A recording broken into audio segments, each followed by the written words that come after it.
My neighbor said I'd never satisfy her. Said it loud enough on her balcony for half the block to hear. Said it like my entire life was a clearance rack she'd already walked past. Then she knocked at my door at 12 a.m. in a soaked silk blouse, bare feet bleeding on my welcome mat, mascara running down a face I'd spent 2 weeks trying not to look at. I'm Wesley Hargrove, 41, a widowed carpenter who built his late wife's deathbed with his own hands and learned a long time ago that quiet men get mistaken for empty ones. She's Camille Doyle, 36, a PR executive engaged to a man with a vanity plate and a wandering eye, the kind of woman who walks past men like me without slowing down. She said I'd never satisfy a woman like her. But at 12:04 a.m., in the worst storm of October, mine was the only door she ran to. And what she was holding in her shaking hand wasn't her phone. And what she whispered before she stepped inside wasn't an apology. So why did the woman who publicly called me a man women settle for show up barefoot at my door in the middle of the night? What did she find, waiting on her side of the wall, that sent her running to mine? And why, after everything she said about me, was I the one who couldn't stop shaking when I opened that door? 2 weeks earlier, I was on my back porch in the October dark when I heard her say it. Beer in my hand. Walter, my old beagle, asleep on my boot. Camille on the balcony above me, phone on speaker, laughing. He's nice, Tessa. He's the nicest man on the block. But guys like that never satisfy a woman like me. They're for women who've given up. I didn't move. The beer stayed unopened, something I'd been carefully rebuilding for 3 years and 4 months, since Joanne cracked 1 inch. I went inside. I scrambled 2 eggs at midnight because I didn't feel like sleeping. I told myself what I'd been telling myself since the day I lowered my wife into the ground. People are allowed to be wrong about you. It doesn't change who you are. But for the next 2 weeks, I avoided her. I stopped walking Walter at 6. I waved when I had to. I didn't hate her. I just couldn't carry her version of me on top of everything else. Then Thursday, the sky turned that yellow electric color that makes dogs hide under tables. The lights flickered at 10. A tree split somewhere on the block at 11:30, with a sound like a gunshot. And at 12:04 a.m., somebody started pounding on my door like the world was ending. I opened the door. Camille was on my porch, soaked through, barefoot on the wet boards. Her silk blouse was glued to her shoulders. Mascara cut 2 black lines down her face. In one hand was her dead phone. In the other, and this is what I noticed second, after I saw her feet were bleeding, was a jagged piece of broken window glass. She didn't say what I expected. She didn't apologize. She didn't explain. She looked up at me, eyes red, lips trembling, and whispered 3 words I'll never forget. I don't have anyone. Then her knees almost gave out, and I caught her elbow. Drop the glass, I said. Drop it. You're cut. Don't move. She dropped it. Walter, my 14-year-old beagle who hadn't run to a stranger in 11 years, pushed past me and pressed his head against her bare knee.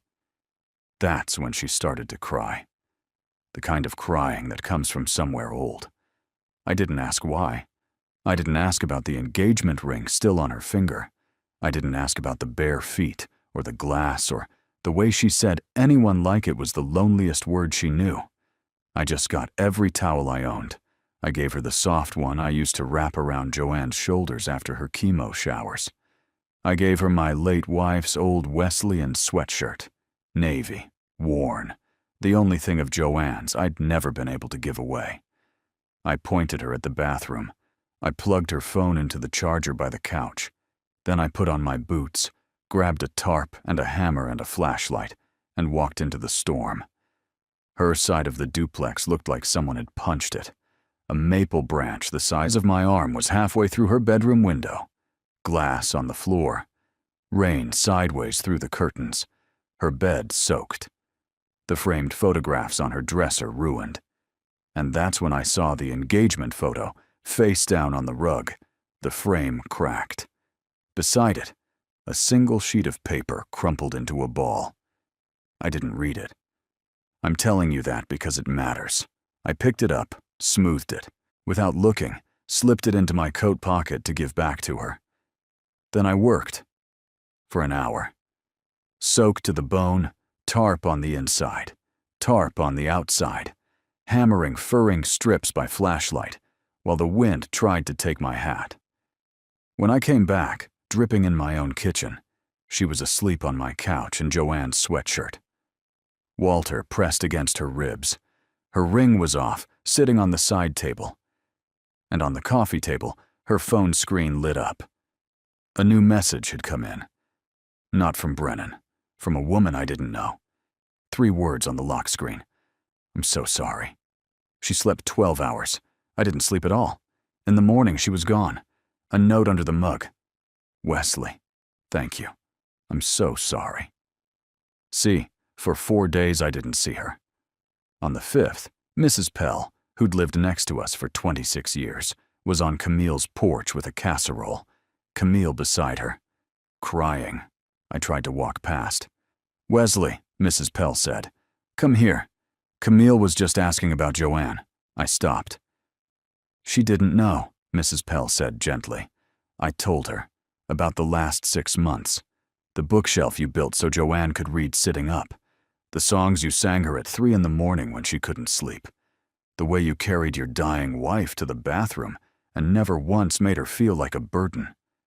Camille stared at the ground. I didn't know, she whispered. I walked inside and stood at the counter with my hand on the wood for a long time. She came over the next evening with a pie, crust crooked, edges burnt, no ring, no makeup.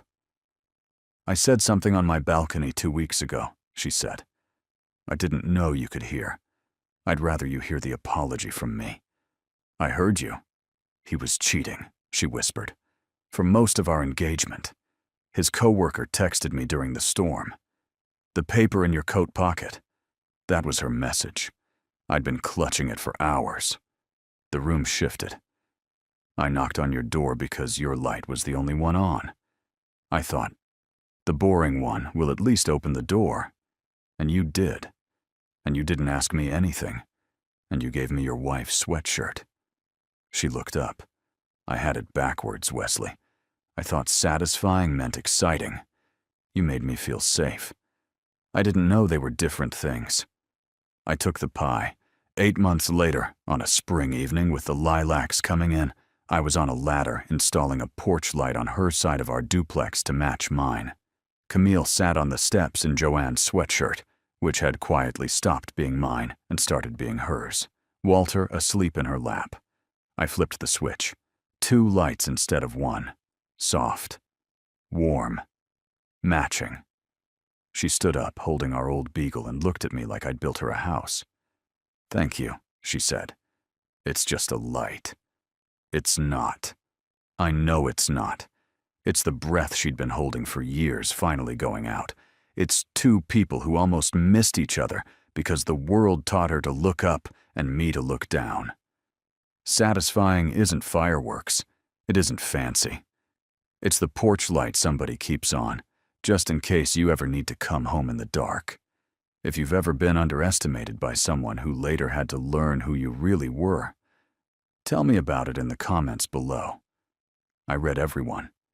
And if this story moved you, if it reminded you that quiet men love loudly when nobody's watching, smash that like button, subscribe to the channel right now, and turn on the notification bell so you never miss the next story.